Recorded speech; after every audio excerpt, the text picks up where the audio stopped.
Hoje converso com o professor Hélder Ferreira a propósito de inovação e endometriose. Começo por perguntar porque é que a endometriose é uma doença tão complexa. Muito bem, portanto, a endometriose é uma condição inflamatória crónica em que tecido semelhante ao endométrio, que é aquele forro que reveste o interior do útero, aquela camada fora do útero. E esse tecido pode existir nos ovários, nas trompas, mas também em outras localizações, como o peritoneu, como o intestino, como a bexiga. É uma doença complexa porque não tem uma causa única e também manifesta-se de uma forma muito variada e está associada a sintomas como dor intensa, infertilidade, também mesmo fadiga e, além disso, tem um enorme impacto pessoal, familiar e também emocional na mulher, na sua família e no seu contexto profissional, ou seja, tem um enorme impacto social. Historicamente, qual tem sido o papel da investigação na endometriose? Houve algum marco importante nesta investigação? Sim, sem dúvida.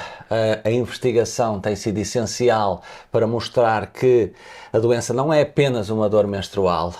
O marco foi o reconhecimento de endometriose como uma doença sistémica e, mais recentemente, temos avançado em áreas como a genética, como a imunologia, como a imagem e biomarcadores, e muito ainda há por fazer. Portanto, esta evolução, este impacto da investigação, certamente já está a marcar a abordagem à doença em termos de diagnóstico e em termos de tratamento, mas certamente os próximos tempos trarão esperança e uma abordagem mais eficaz a esta patologia. Até porque existem investigações em curso para melhorar o diagnóstico.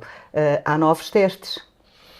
Na verdade, tem acontecido nos últimos anos um incremento fabuloso na investigação, no número de publicações científicas em vários países, em vários centros, e queria destacar a evolução que aconteceu em termos de diagnóstico, com o surgir de testes serológicos, ou seja, testes de sangue, mas também testes de saliva, que permitem e com certeza permitirão o diagnóstico precoce, que é o nosso principal objetivo, é detectar a doença numa fase inicial, numa fase em que podemos agir de uma forma eficaz e prevenir o impacto que falei no início, muitas vezes irreversível da doença em termos de qualidade de vida, em termos de fertilidade daquelas mulheres e, portanto... Tendo em conta o que me está a dizer, quer dizer que uma jovem mulher, que isto normalmente acontece nas jovens, pode chegar a uma farmácia, comprar um teste para saber, um teste de saliva para saber se tem ou não endometriose, leva para casa o teste, faz o teste em casa e fica ali a saber. Ou seja, isto é o futuro. Eu, honestamente, quero acreditar que sim. Aliás, a linha de investigação e o objetivo e o final será nesse sentido. A aplicação desses biomarcadores, com recurso até agora à inteligência artificial, tem como finalidade evitar abordagens mais invasivas. No entanto, hoje ainda a laparoscopia não é substituída para a confirmação do diagnóstico. Essa é a nossa esperança, avançarmos nesse sentido e até já alguns países que estão a implementar esses testes. No entanto, vamos agora aguardar, ver quais são os resultados. Precisamos sempre de tempo para termos uma evidência científica robusta e depois, em face disso, veremos, e espero que sim, se conseguiremos diagnosticar com precisão sem cirurgia. E em termos de tratamento, falamos de diagnóstico, em termos de tratamento, qual tem sido o papel da investigação no tratamento, nos tratamentos? Como referi, a evolução tem sido exponencial. Se virmos o número de novas medicações que surgiram nos últimos anos, o investimento que as universidades, as companhias, as indústrias farmacêuticas, mesmo têm dedicado a desenvolver novos fármacos para a abordagem terapêutica da doença, percebemos que realmente há mais opções do que havia. Quando começamos em 2009 a tratar, a abordar doentes com endometriose, a nossa disponibilidade de opções terapêuticas era muitíssimo menor. Na altura sabia-se pouco sobre a doença, até se considerava normal, dor durante a menstruação, e não se valorizava da mesma forma que ao longo destes anos se tem mudado esta consciência, esta sensibilidade para a doença, e isso tem realmente colocado, como disse, várias opções terapêuticas disponíveis para essas doentes. Também houve e está a acontecer na abordagem terapêutica cirúrgica o desenvolvimento de novas tecnologias com cirurgia guiada por imagem, com fluorescência, com aplicação também de inteligência artificial que analisa a imagem que a laparoscopia ou a abordagem robótica nos oferece.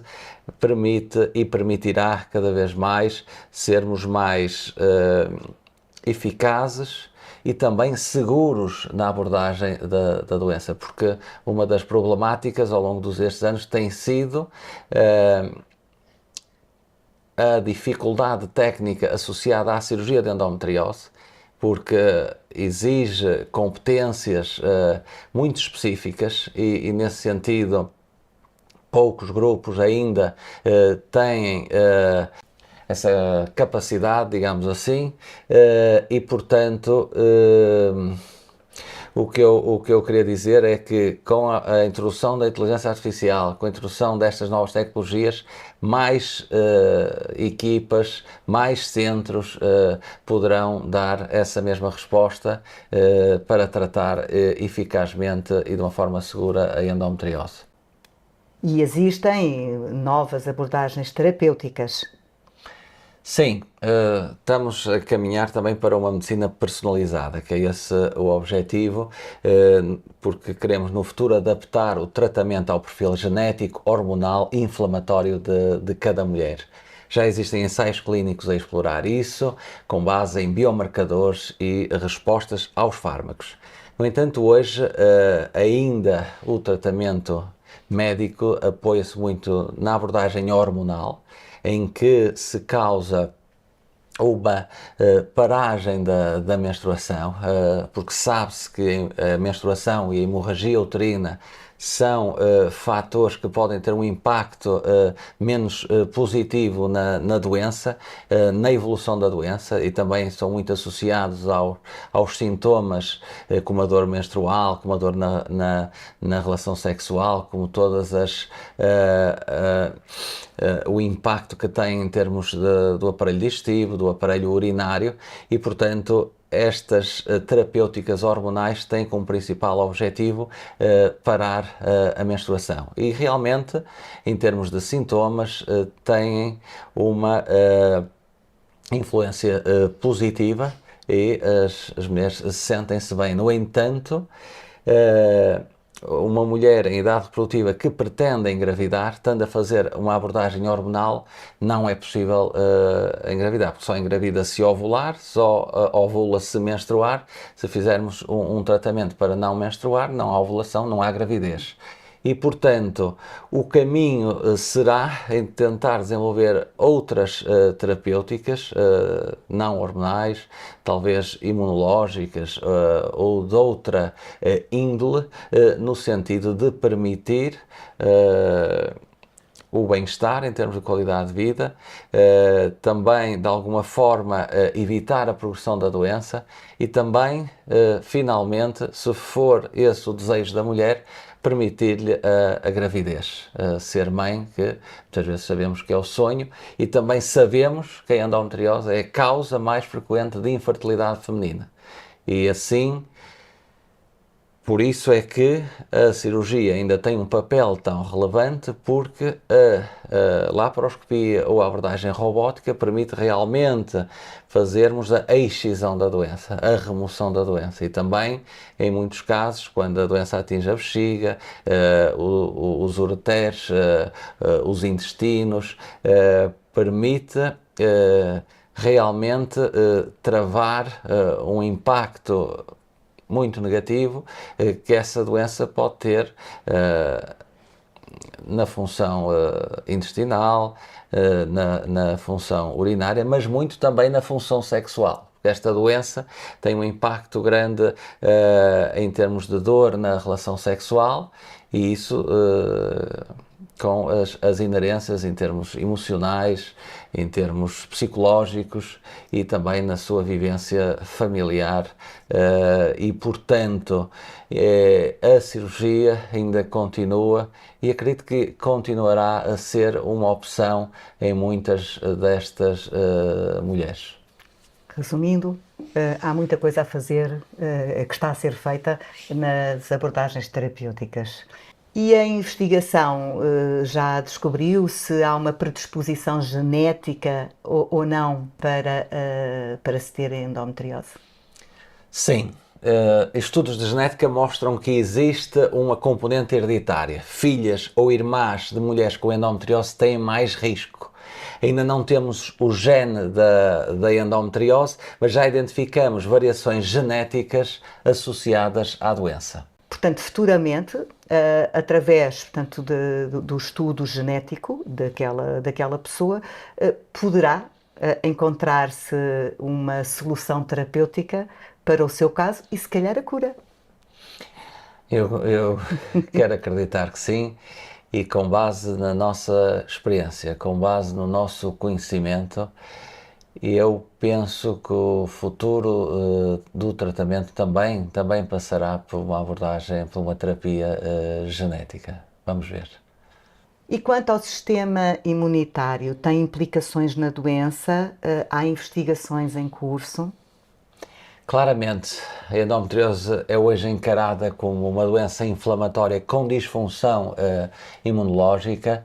As células do sistema imune que deveriam eliminar o tecido ectópico acabam por permitir o seu crescimento e, portanto, eu acho mesmo que esta linha de investigação pode levar a terapias, tratamentos imunomoduladores no futuro próximo. As questões ambientais também podem influenciar a doença. Na verdade, vários estudos têm mostrado que certos disruptores endócrinos, como o bisfenol A, podem estar ligados ao desenvolvimento da endometriose. Mas também a dieta, o stress crónico, o sono também estão a ser estudados, também muito a questão do exercício físico e, portanto, é uma área em crescimento acentuado neste momento. A investigação também tem estado a analisar o impacto psicológico desta doença nas doentes? Felizmente sim. E nós temos várias publicações até nesse âmbito e temos até um doutoramento em curso.